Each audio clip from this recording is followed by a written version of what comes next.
নমস্কার বন্ধুরা, আমি আবিরা মেনু কার্ডে আপনাদের স্বাগত।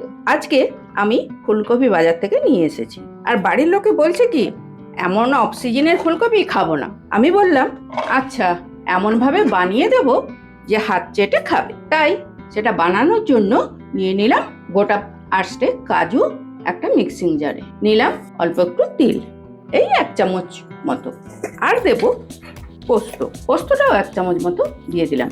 এবার এগুলো শুকনো গুঁড়ো করে নেব। এই দেখুন, শুকনো গুঁড়ো করে নিয়েছি।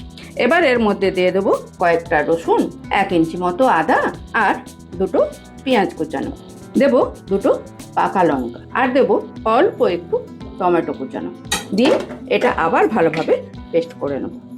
এই দেখুন, সব দিয়ে বেটে নিয়েছি। এবারে কাজ হলো ফুলকপিগুলো ম্যাগনেট করে নিতে হবে। এই যে মশলাটা বানিয়েছিলাম, এই মশলাটা সব এর মধ্যে দিয়ে দিলাম হলুদ গুঁড়ো, দিলাম পরিমাণ মতো নুন, দিলাম কাশ্মীরি লঙ্কা গুঁড়ো একটু, ঝালের জন্য কাঁচা লঙ্কা বেটেছিলাম, এটা কাশ্মীরি লঙ্কা গুঁড়ো দিলাম, এতে ঝাল হবে না, রং হবে, আর দেব কাঁচা তেল। এটা দিয়ে সব ভালোভাবে মেখে নেব।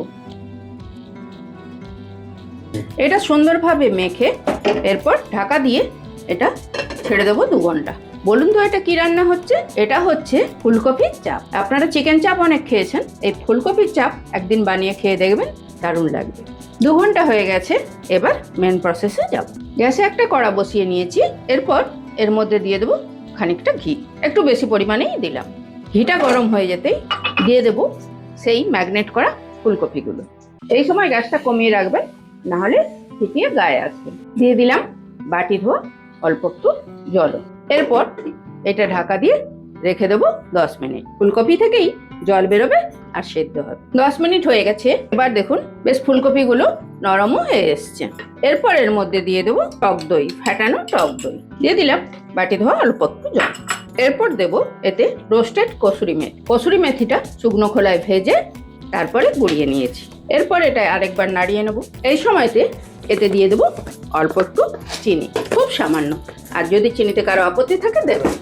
এরপর সব ভালো করে মিশিয়ে নিলাম, আর দিয়ে দিলাম 2টো কাঁচা লঙ্কা, দিয়ে আবার চাপা দিয়ে 5 মিনিট রেখে দেবো। আর 5 মিনিট পরে ঢাকা খুলে আপনাদের দেখাচ্ছি। 5 মিনিট হয়ে গেছে, এবার ঢাকাটা তুলে নেব। দেখুন কেমন সুন্দর তেল ছেড়ে এসছে, আর ফুলকপিগুলো দারুণ সুন্দর সিদ্ধ হয়ে গেছে। তৈরি হয়ে গেল আমাদের ফুলকপির চাপ। আপনারা এইভাবে বানিয়ে খেয়ে দেখুন, আর আমাকে কমেন্ট করে জানাবেন কেমন হলো। ধন্যবাদ।